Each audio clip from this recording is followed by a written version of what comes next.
बात उस समय की है जब कौरव और पांडव के गुरु द्रोणाचार्य थे, जो सभी राजकुमारों को शिक्षा दिया करते थे। एक दिन गुरु द्रोणाचार्य ने और कहा कि कल मैं आप लोगों की परीक्षा लूँगा और देखूँगा कि अब तक कौन क्या सीखा। इसके लिए कल सुबह आप लोग तैयार रहें। सभी ने आज्ञापूर्वक गुरु की बात मान ली। अगले दिन सुबह सभी राजकुमार गुरु द्रोणा जी के साथ बगीचे में एकत्रित हुए। तो गुरु द्रोणाचार्य ने एक पेड़ की डाल पर मिट्टी की बनी एक चिड़िया को रख दिया और फिर गुरु द्रोणाचार्य ने इशारा करते हुए कहा कि आप सभी राजकुमारों को एक एक करके इस चिड़िया की आँख में निशाना लगाना है और जो भी राजकुमार निशाना लगाने में सफल होगा उसे विजयी घोषित किया जाएगा।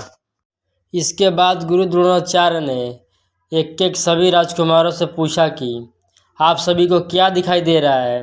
तो किसी ने कहा कि मुझे तो चिड़िया दिखाई दे रहा है, तो किसी ने कहा कि मुझे पेड़ दिखाई दे रहा है और किसी ने कहा कि मुझे पेड़ पर चिड़िया और पूरा आकाश दिखाई दे रहा है, तो किसी ने कहा कि मुझे पेड़ और पत्ते दिखाई दे रहे हैं। ऐसे करके सबने कुछ न कुछ बता दिया, लेकिन पांडव राजकुमार अर्जुन से कोई उत्तर नहीं दिया। लेकिन गुरु द्रोणाचार्य किसी के उत्तर से प्रसन्न दिखाई नहीं दे रहे थे और तब गुरु द्रोणाचार्य ने अर्जुन से पूछा कि सबने कुछ न कुछ बताया, लेकिन अर्जुन तुमने कोई उत्तर नहीं दिया, क्या तुम्हें कुछ दिखाई नहीं दिया? तो अर्जुन तुरंत बोला, पेड़ की है गुरुदेव, मुझे क्षमा करना, क्योंकि मुझे तो बस चिड़िया की आंखें दिखाई दे रही है।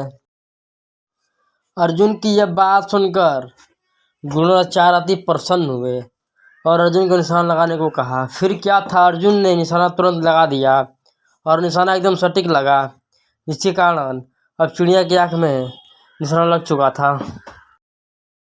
जिसके बाद गुरु द्रोणाचार्य अति प्रसन्न होकर अर्जुन को गले लगा लिया और विजयी घोषित किया और सभी राजकुमारों को समझाया कि हमने शुरू में ही कहा था कि चिड़िया की आंख में निशाना लगाना है, तो सबको चिड़िया की आंख पर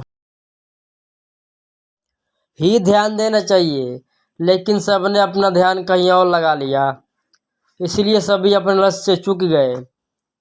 सबको हमेशा अपने लक्ष्य पर ध्यान देना चाहिए, तभी आप विजयी हो पाओगे। तो यदि हमें अपने जीवन के लक्ष्य को पाना है तो सबसे अपना ध्यान उस कार्य के प्रति एकाग्रित बनाना बहुत ज़रूरी होता है। यदि हमने अपना ध्यान उस कार्य पर फोकस कर लिया तो निश्चित हम अपने लक्ष्य को प्राप्त कर लेंगे। तो आप लोग को ये वीडियो कैसी लगा हो, अगर तो यदि हमें अपने जीवन के लक्ष्य को पाना है तो सबसे पहले अपना ध्यान उस लक्ष्य के प्रति एकाग्रित बनाना बहुत ज़रूरी होता है। यदि हमने अपना ध्यान उस पर एकत्रित किया तो हमें सफलता ज़रूर मिलती है। तो आप लोगों को ये वीडियो कैसी लगी, अगर अच्छी लगी हो तो आप लोग कमेंट में बताएं और वीडियो को लाइक कर दें और चैनल को सब्सक्राइब कर दें। मिलते हैं नेक्स्ट वीडियो में।